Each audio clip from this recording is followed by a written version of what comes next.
नमस्ते। पर्वत और झरने भी हमें प्रेरणा देते हैं। मित्रों, प्रकृति अद्भुत है। ईश्वर की अनुपम रचना में पर्वत और झरने मनोरम दृश्य तो उत्पन्न करते ही हैं, हमारे मन को प्रेरित भी करते हैं। ये हमें जीवन में आगे बढ़ने का, स्थिर रहने का संदेश देते हैं।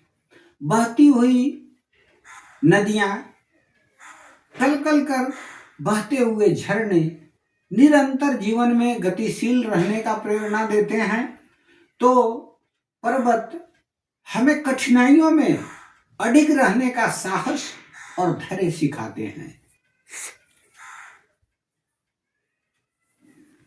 वर्षों वर्षों तक जाड़ा, गर्मी, बरसात,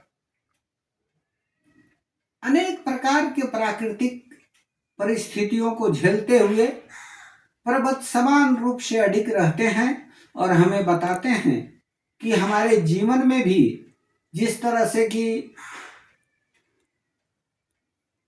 अनेक प्रकार के मौसम बदलते हैं, अनेक प्रकार के वातावरण में परिवर्तन आते हैं, उसी तरह से हमारे जीवन में भी अनेक प्रकार के परिवर्तन आते हैं।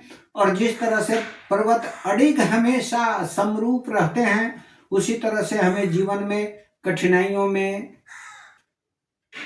अडिग रहना चाहिए, साहस और धैर्य के साथ काम करना चाहिए।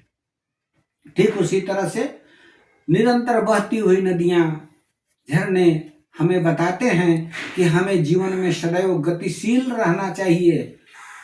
बहती हुई नदियों का जल हमेशा स्वच्छ और निर्मल होता है, और जब वही नदी जाकर के समुद्र में विलीन हो जाती है तो वह स्थिर हो जाती है। ठीक उसी तरह से हमारी जीवन की गति है। हमारा जीवन चलते रहता है। जब अंतिम क्षण में पहुंचता है तो हमारी आत्मा परमात्मा में मिलकर शांत हो जाती है, और जीवन की इस गति में हमें सदैव निरंतर प्रसन्न और गतिशील रहना है। देखी शैल प्रसन्न भयऊ, माया मोह सोच भयऊ। प्रभु को देख करके मन प्रसन्न हो जाता है और माया मोह सभी समाप्त हो जाते हैं। हमें उस समय पाषाण में भी जीवन दिखाई देते हैं। सरिता जल जल निधि महु, जोई होई अचल जिमी, जिन हरि पाई। जिस प्रकार हरि को पाकर हमारा जीवन अनंत काल के लिए स्थिर हो जाता है, उसी तरह से नदियां समुद्र में मिलकर अनंत काल के लिए स्थिर हो जाती हैं।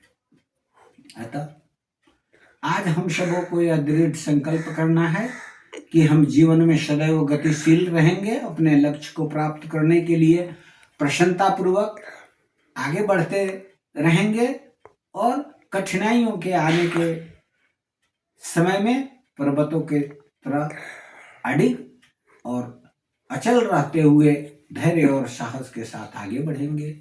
आपके मंगलमय सुखद भविष्य की कामनाओं के साथ धन्यवाद।